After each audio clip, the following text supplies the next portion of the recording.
magnifique, ouais.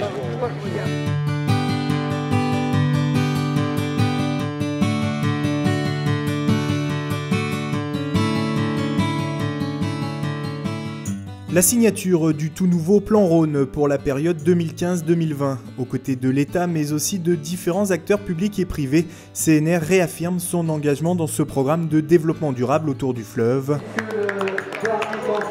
555 millions d'euros seront investis dans des projets incluant l'ensemble des usages du Rhône.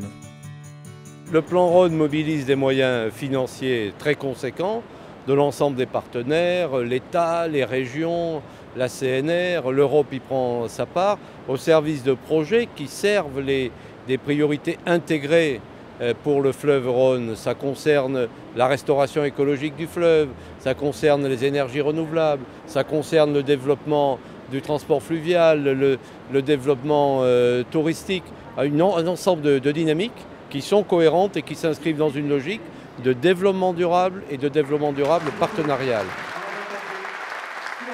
C'est effectivement d'arriver à rassembler des gens qui viennent de tous les horizons sur un même objectif qui est l'intérêt général et quelles que soient les tendances politiques, quelles que soient les sensibilités des uns et des autres, quels que soient les services de l'État et puis le monde privé, puisque EDF a accepté de rejoindre le plan Rhône, voilà, dans lequel la CNR était depuis le départ. Voilà, on se rassemble autour du même objet.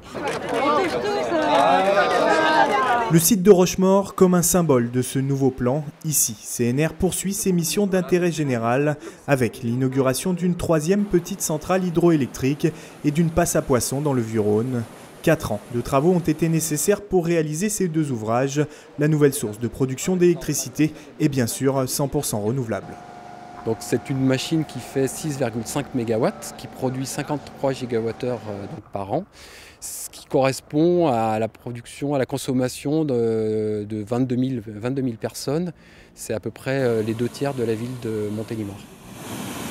C'est une journée très importante parce qu'on n'aurait jamais imaginé il y a quelques années qu'à Rochemaure on fabriquerait de l'électricité. Puis en plus une restauration hydrologique du Vieux-Rhône avec un débit réservé qui passe de 15 à 75 mètres cubes seconde et donc qui améliore les nappes phréatiques de Rochemaure.